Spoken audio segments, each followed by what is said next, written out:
Today from the global lane, population crisis. Entire nations may disappear. Japan, France, Britain, most of Western Europe, Central Europe, all of us have population growth rates below replacement level. Abortion on the ballot in Michigan, promoted as common sense health care. It's very extreme. Transgender surgeries, that's a sterilization process. It puts us on a par with China and North Korea. Religious beliefs on trial in New York. Should an LGBTQ club be allowed at an Orthodox Jewish university? Who is going to be the one to interpret the Torah for the school? The leaders at the school or the Supreme Court? And an urgent warning from Iranian Christians. A final period of testing is coming quickly to America. And it's all right here on the global lane. Population bomb or bust? While climate change activists tell us the world is heading for extinction if we fail to act now, in reality, humans may face extinction in a number of countries because their populations are having fewer babies. Marian Tupy, senior fellow at the Cato Institute, joins us to provide more insights. He's author of the book Superabundance, the story of population growth, innovation, and human flourishing on an infinitely bountiful planet. Marian, in the late 1960s, Paul Ehrlich, in his book, The Population Bomb, predicted global famine, other societal turmoil due to overpopulation. Now it looks like underpopulation's a growing problem. Tell us what is happening and why we need to be concerned. Paul Ehrlich, who is still alive, he's a biologist at Stanford University, was looking at the huge explosion of population around the world in the 1960s after the end of the Second World War. And that was indeed happening. And in 1968, he wrote a book, The Population Bomb, which predicted that hundreds of millions of people would die in the 1970s and the 1980s, regardless of what humanity did in order to come up with solution to this massive increase in population. But in fact, whilst the population of the world has indeed risen, we did not see that happening. In fact, since 1960s, commodities have been becoming less expensive. They've been becoming more affordable. I can just tell you that the price of coffee, for example, dropped by 96%, the price of wheat by 88%, the price of corn by 87%. So over a span of 70 years, while the population of the world was exploding, everything has become cheaper, with partial exception on some years of gold and oil. And we've seen one-way flights recently full of people departing Russia after President Putin issued his military draft order to mobilize people to fight in Ukraine. But Russia was already losing population. The country may likely see a decline of nearly 1 million people just this year. So tell us what's happening in Russia and why. Well, Russian population has been declining with a few exceptions since really the 1980s. Part of it had to do with difficult living conditions and alcoholism, which has resulted in shorter lifespans. Their healthcare isn't very good either, so a lot of people die unnecessarily. But since the invasion of Ukraine and since the mobilization call, a lot of people have decided to leave Russia for Georgia and the Baltics and other places because they don't want to die in a war. But that is sort of just a Russia-centered view. Fertility rates have been declining throughout most of the world. In order to maintain population stable, you need 2.1 babies per woman per lifetime.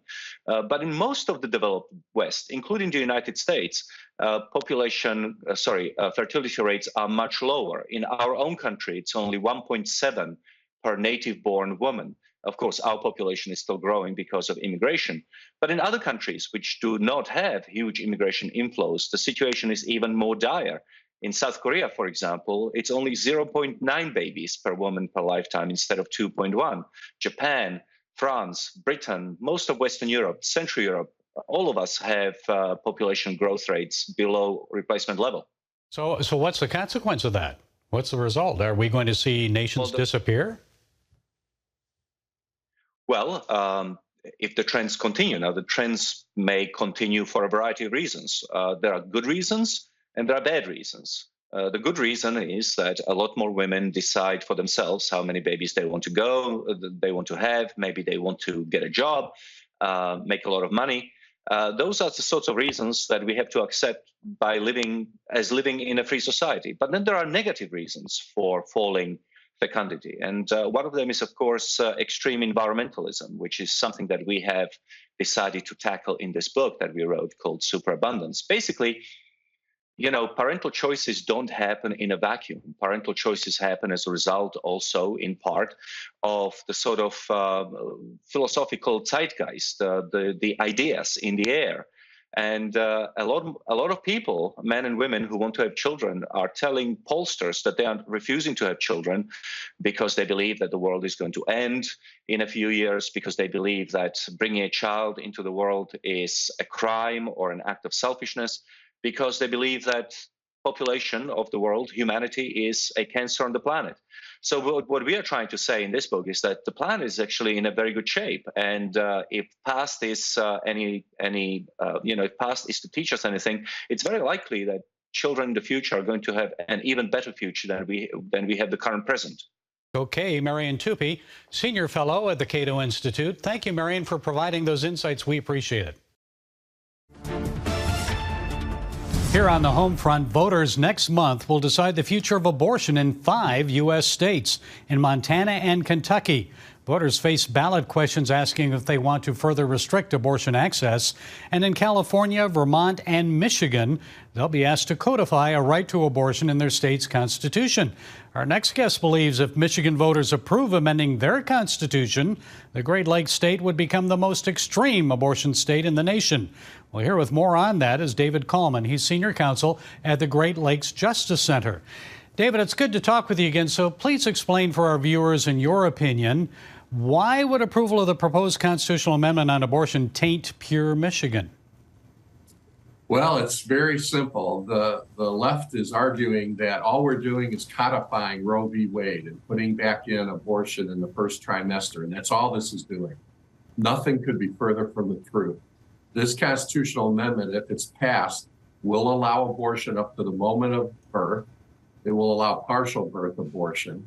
It will allow children to get abortions without parental consent or parental knowledge or notice.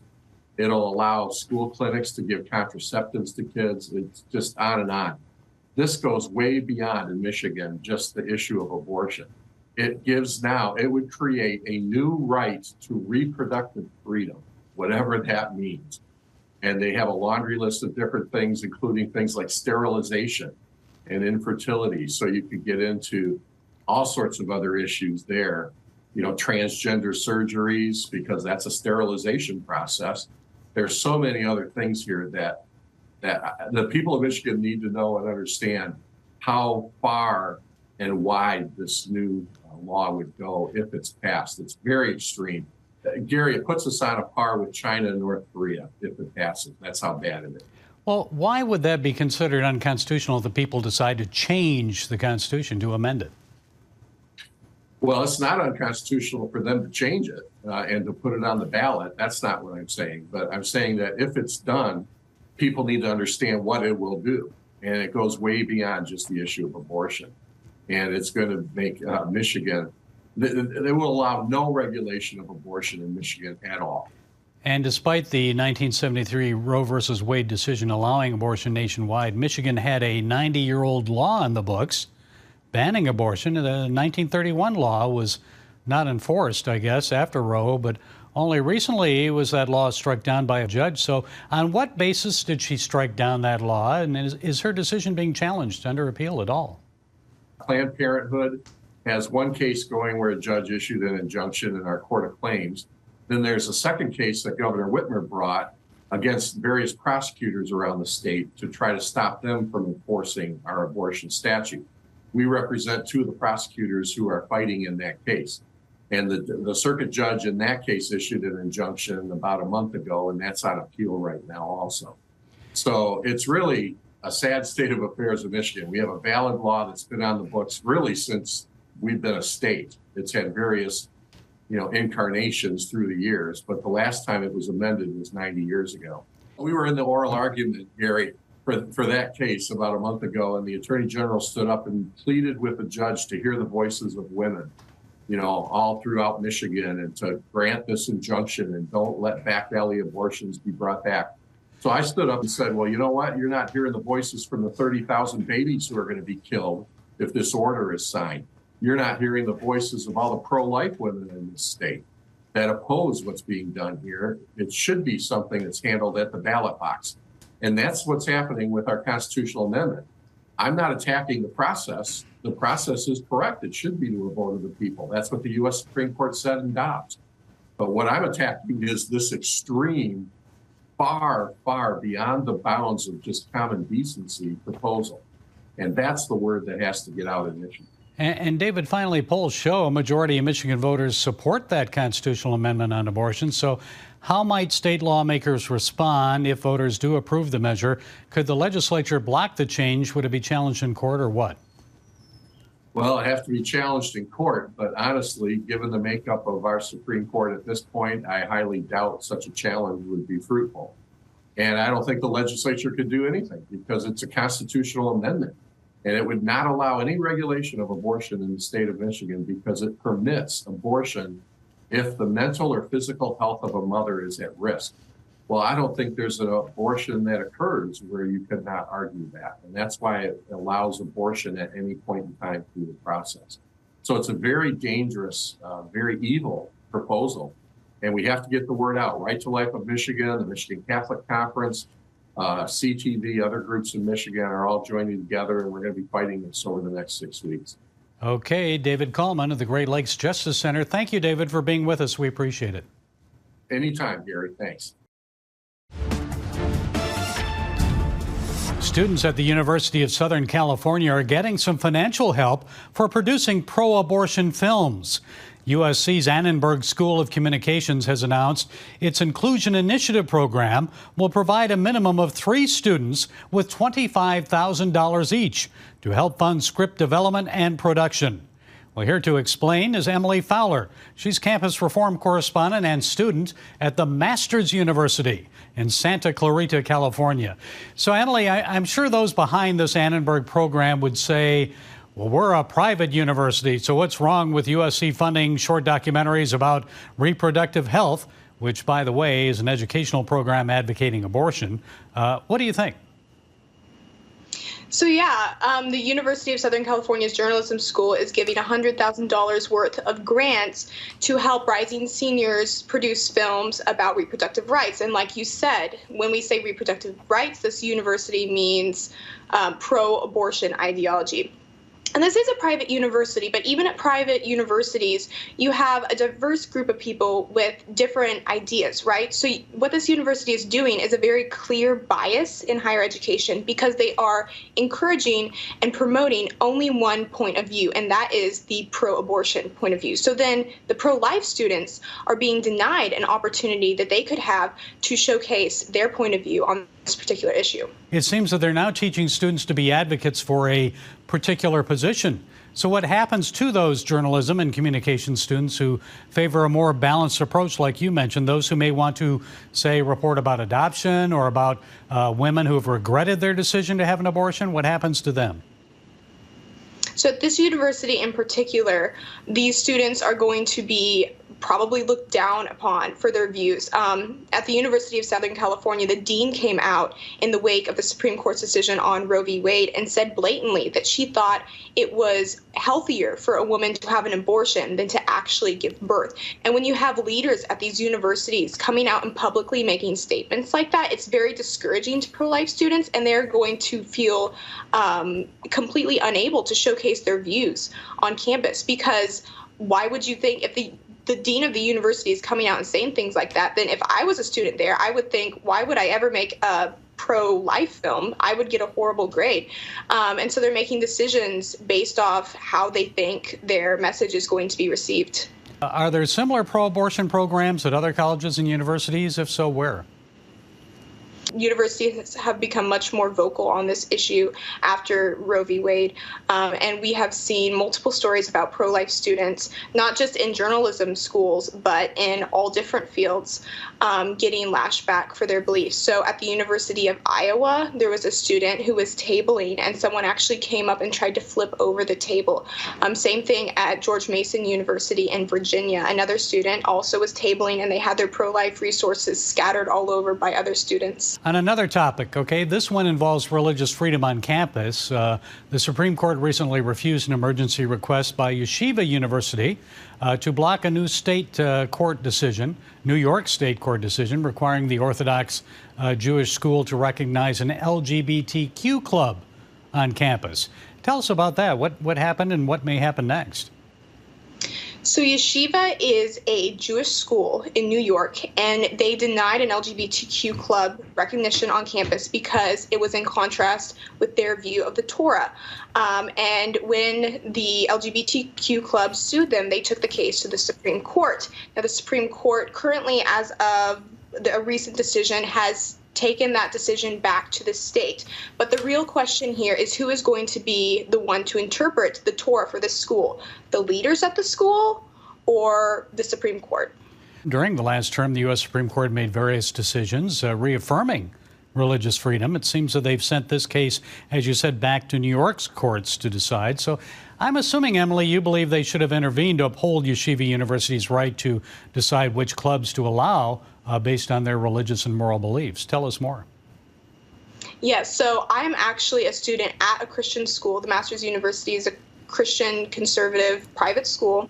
And I chose that university because I wanted to be around people who have the same beliefs as me. So I chose it based off my belief system. And I know that there are many Jewish students who went to yeshiva because they're Jewish and they wanted to be around people who held their beliefs. So I think it's very unfair to them that now the school is being forced to conform to another belief system, even though they're a private school who should get to decide how to uphold their religious values, just because they have to be inclusive to this one group. And if it happened to Yeshiva University, it could happen to my school.